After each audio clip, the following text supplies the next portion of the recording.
Do you know that internet meme that says if I won the lottery, I wouldn't tell anyone, but there would be signs? And then you see someone with like a, whatever, a car or lots of plants or something. That is sort of how I feel about putting the garden away at the end of the season. This is the job I like the least. I'm sure part of that is because I'm just mourning the end of the season. But the other part of it is that it's a lot of work. Admittedly, I make work for myself by growing plants that need special care for winter. Well, cutting this bouquet of dahlias has absolutely nothing to do with that. Holy smokes, there's a lot of cucumber beetles on there. But I do like to enjoy one last bouquet for the season. There's no sign of frost here. There's no frost in the forecast yet, but I do know that I'm pushing my luck right now. So on a beautiful day, which is today, it feels very summery today, I thought I better take advantage of the weather and get some of these winterization jobs done. In addition to the fact that some of the things that need protection for cool temperatures, not just freezing temperatures, need to come in because we've got some cold temperatures coming the next couple of days that are still well above freezing, but cold enough to make some plants very mad. So while I should be labeling all these dahlias right now, instead I'm just picking some to make a bouquet.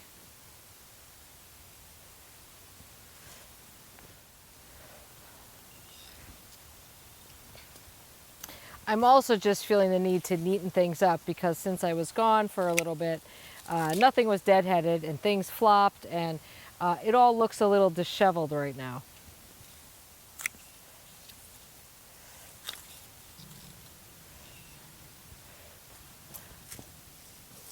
A lot of stuff fell over.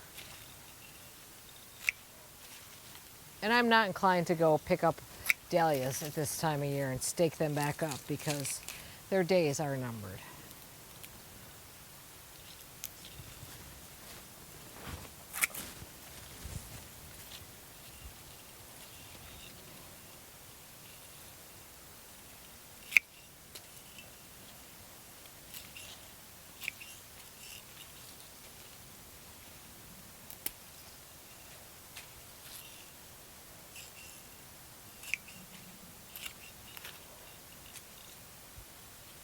I detest these fall chores so much that I do wonder if one year I'm just going to say, I'm not going to save any plants.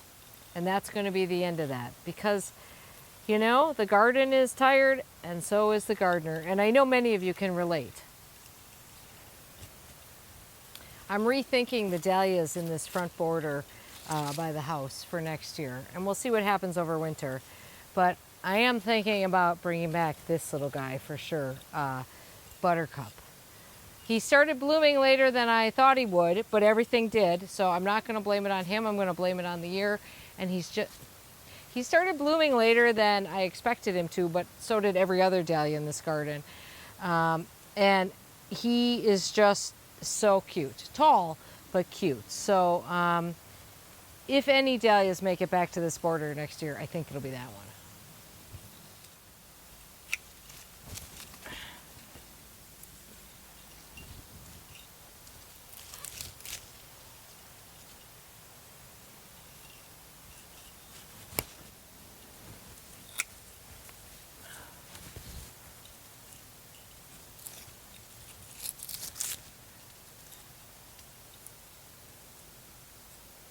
Anyway, today can't just be about picking pretty flowers. I gotta get some work done. Well, I almost broke my back doing it, but I got this ficus repotted and it sustained a little damage while I was doing it.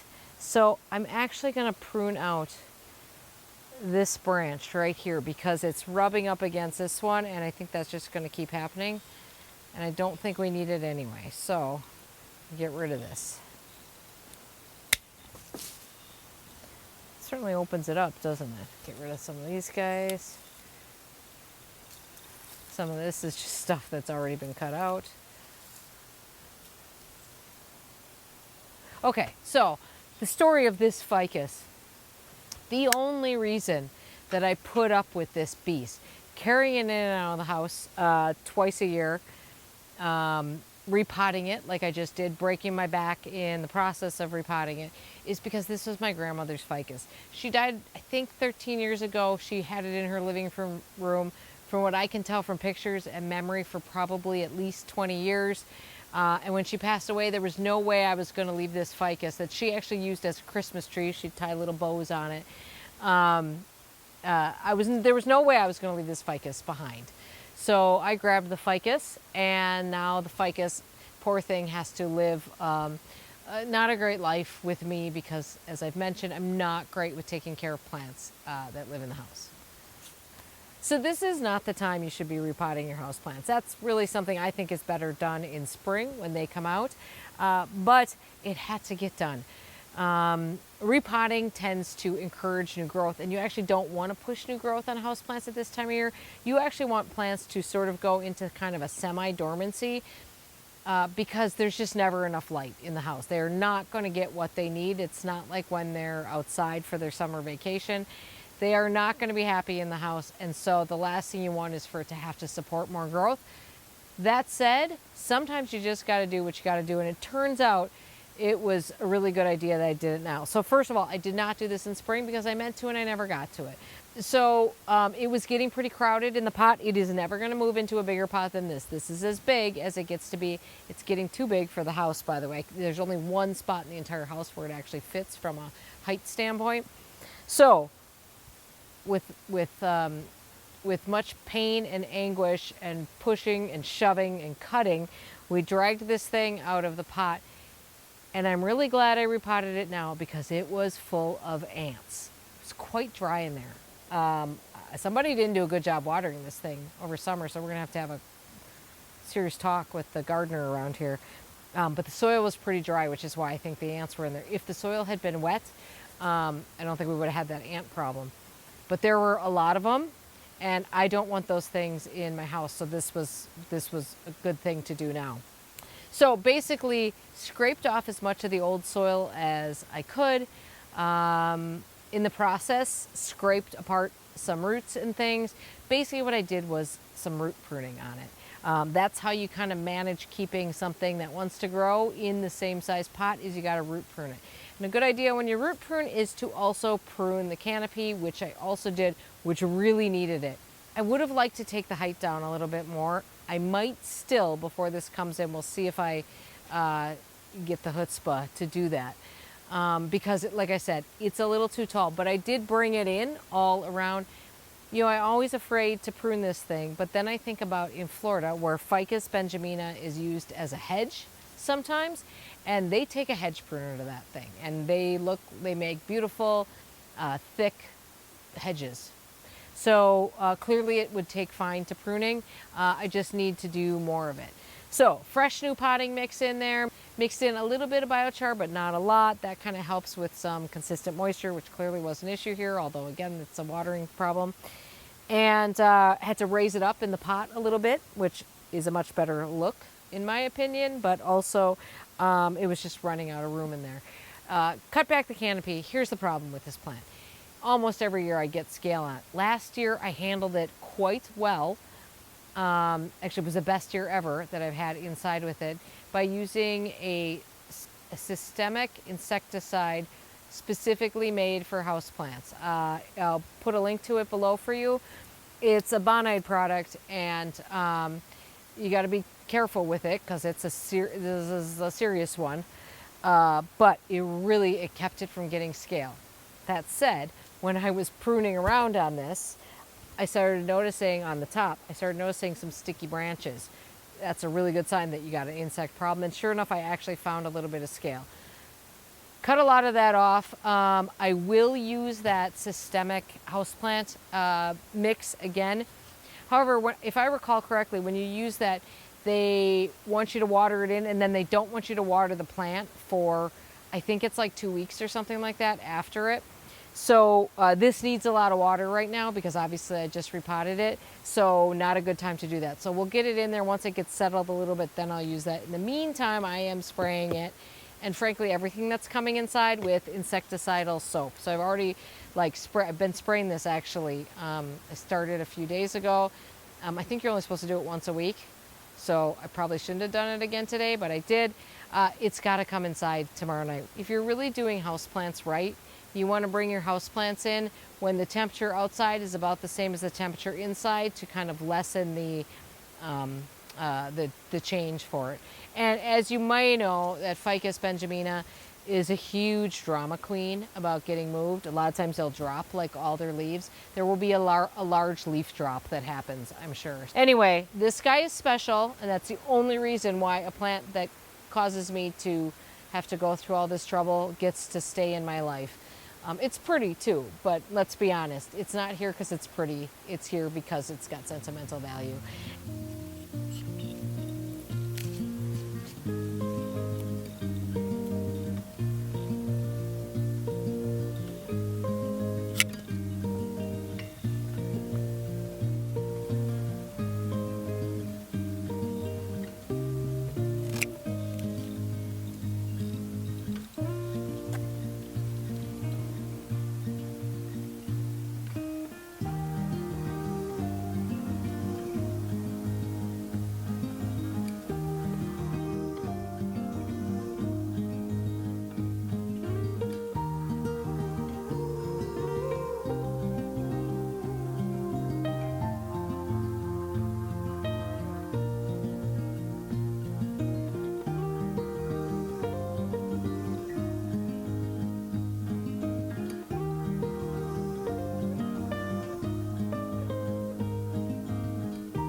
Well, I don't know when this happened, but somewhere along the line, I became a person who likes geraniums, aka pelargoniums, so much that I'm overwintering them. Not one way, not two ways, but three ways. So this is a bunch that I just dug up. This will be the easiest of the three. So all of these are either Big E's Pink Panther or Big E's Batik. And I grew most of these from cuttings last year that I saved in that way, which we're going to get to. But this year, I'm going to save these in a way that I'm sure is how my grandmother used to do it, because I feel like everybody's grandmother had like a pile of geraniums in their basement that looked dead. And that's what we're going to do with these. So what I'm doing here is, I actually don't need to be so particular, I don't think. I was just cutting off the flowers because we don't want any energy getting sucked out of them. And basically what happens with these is I'm just gonna whack them off. I've actually never done this method before, but as far as I can tell, geraniums are so tough that it seems like you can do a lot of things to them. Although I have killed them before. But I'm just trying to sort of reduce some of the foliage here, I guess. And I'm going to kind of shake off the dirt a little bit, the soil. And I'm going to put this in a pile because this one's basically done. And then I'm going to hang these as a group upside down in the basement. I don't actually know why the advice is to hang these upside down, but I'm not going to argue with, 100 years of grandmas. So the key with these, with so many other plants that we overwinter, is dark and cool, because we want them to go dormant. And that magic temperature for dark and cool seems to usually be defined in the 45 to 55 degree range. This works out well for me because that's close to the temperature that I keep my dahlias at and my banana if I overwinter that. So although 55 is a little warm for those things, I like 45 is kind of the sweet spot. 45 to 50 is a space that I feel more comfortable with. So what I've read about this is that some people do bring them out maybe once a month and mist the roots or even soak the roots. Who knows if I'll remember to do that or not. But at some point you bring these out, you know, I'm assuming this is March, maybe March or April. You bring these out and you pot them up to get them woken up and ready to go outside again. Okay, guess I'll go hang these somewhere.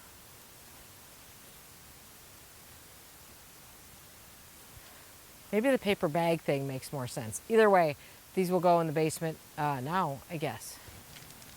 So as I mentioned, cuttings is the other way I'm saving some pelargoniums. So the two types of pelargoniums that I'm saving in two different ways, because I really like them and I want to make sure that I have them, and I wouldn't mind having more of them, is Indian Dunes and then a mystery scented geranium that smells, I think, like lime, but it has kind of a cascading effect that I picked up at a local greenhouse here that was not labeled.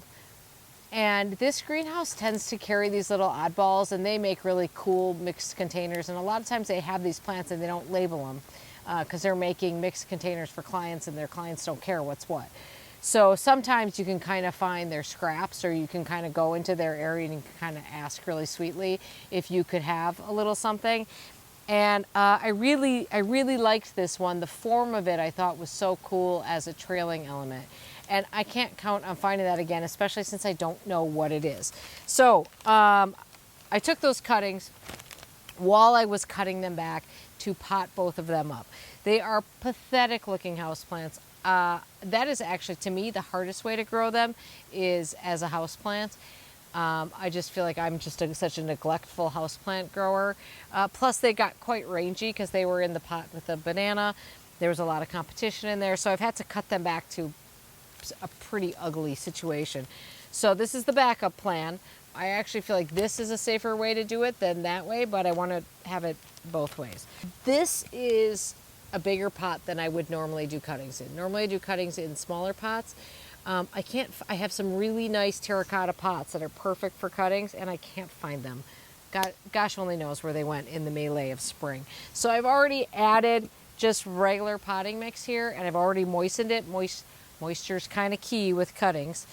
And I stuck my cuttings in a Ziploc bag while I was getting ready to do this. So geranium take cuttings really easy. This is not a lot of things do. It's not a hard thing. I start with some rooting powder. You don't have to have this. I feel like if you're going to the work to do cuttings, you might as well have it because it does help. I think you can do without it if you have to. So I have my little cutting. I probably am going to take off maybe that many leaves. We're trying to make roots. Put the rooting powder in the cap so that you're not contaminating the whole bottle. And I just dip it in there and then tap it off. You don't need a ton of this. And then I use my finger. You can use pencil, you can use whatever, and I like to stick them around the edge of the pot. And I put them in like about an inch deep. Now you're supposed to take cuttings from non-flowering stems, but this Indian Dunes flowered so much that all of the stems, I couldn't find stems that weren't flowering, so I just cut the flowers off of these stems. And they probably will try to flower at some point, which you just have to keep on top of because you don't want them flowering.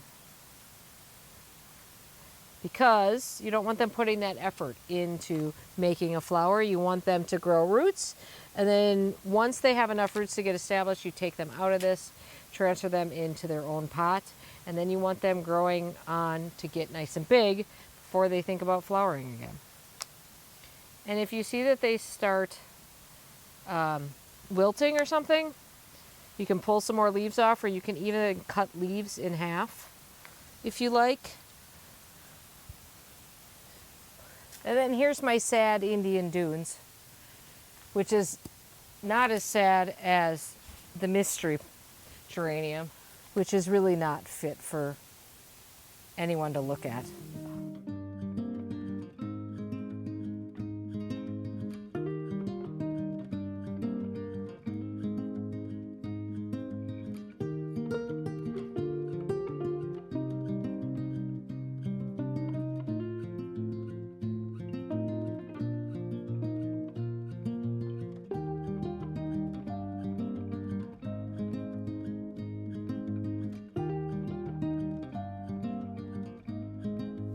Well, believe it or not, there's a plant lurking in here that you can't even see anymore. And there's actually 5 of them lurking in here. This is Lavender Lady Mangave. And if I recall, this is the best of the 5 that are planted along here. And I don't have room. And this one has been deemed the winner of the You Get to Live competition. This year I'm being a little choosier about what makes the cut to come inside because last year I just kind of, first of all, I'm horrible at houseplants, right? Last year I actually had to overwinter some of the plants in a basement area of the office I was working in. That spot is not available this year. So I'm just going to bring in one of these. I would love to bring in all 5 of them. I'd love to bring in all the mangaves. I'm not going to do that because I need to be a little practical about this.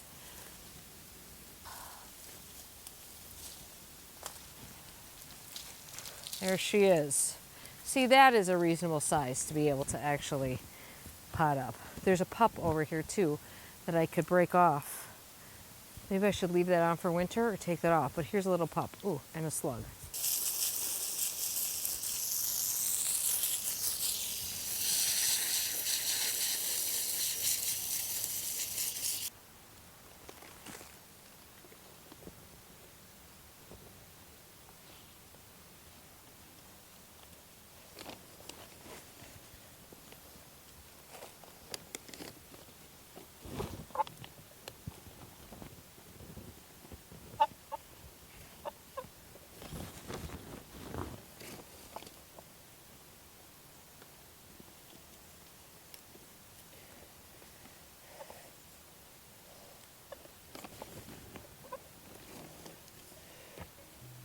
Appalachian sunrise meets my skin.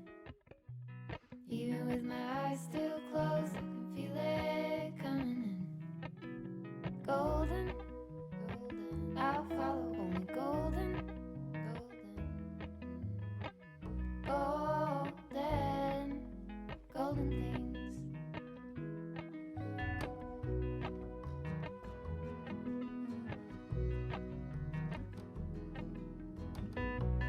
Mountain laurel high fives for miles in spring. Rainbow trout and a hummingbird wing. Golden, I'll follow only golden. Golden, golden things. Gold hair, gold rings, gold leaves, gold anything, golden, I'll follow only golden, golden, golden things.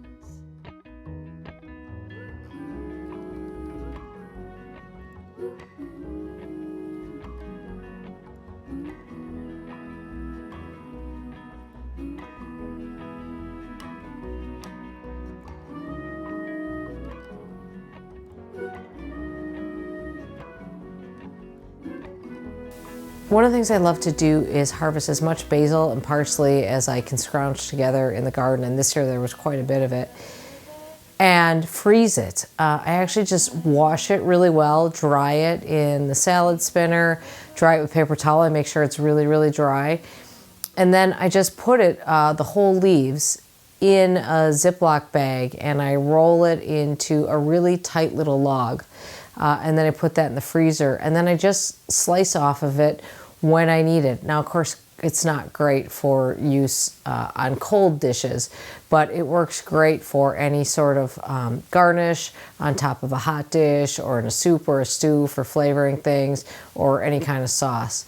And in particular, the basil is really kind of a difference maker in winter because it still tastes exactly the same as it does out of the garden. It's just beautiful and fresh and flavorful. And it's a nice little way to have a little something that feels fresh from the garden.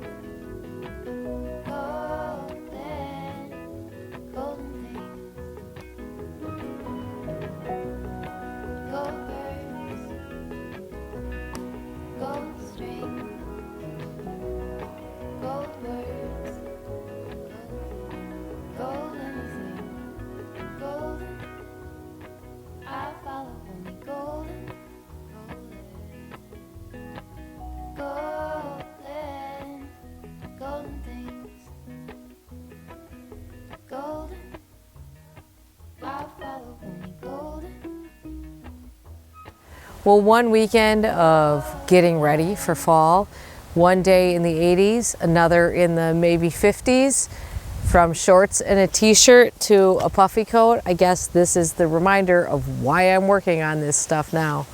Well, there's several jobs I didn't get to this weekend, specifically labeling the dahlias. I did a horrible job labeling the dahlias when I planted them. So now I'm paying the price because I'm going to have to label them now before I pull them, and I need to do that while they still have flowers on them so I know which ones are which. As you can probably tell, I get very maudlin at this time of year. I do not care for the end of summer. I don't care for it from a jobs to do standpoint. I don't care from it from an overall picture of what that means, which is winter. And actually, it's very strange. Everything this year has been late, and so far, knock on wood, we still don't even have much leaf color. Actually, it's just a little bit of color at the very tip of some of the maples and the fire spire hornbeams, and beyond that, I'm really not seeing a lot of change in color. And what else would I expect from a year in which everything seemed to be late? For as much as I feel like I did get some things done, I also feel like I kind of spent some time sort of fritting around doing fun things like making bouquets and picking flowers and a few little things like that. All right, I hope you're having a great day in your garden. We'll see you soon. Thank you for watching.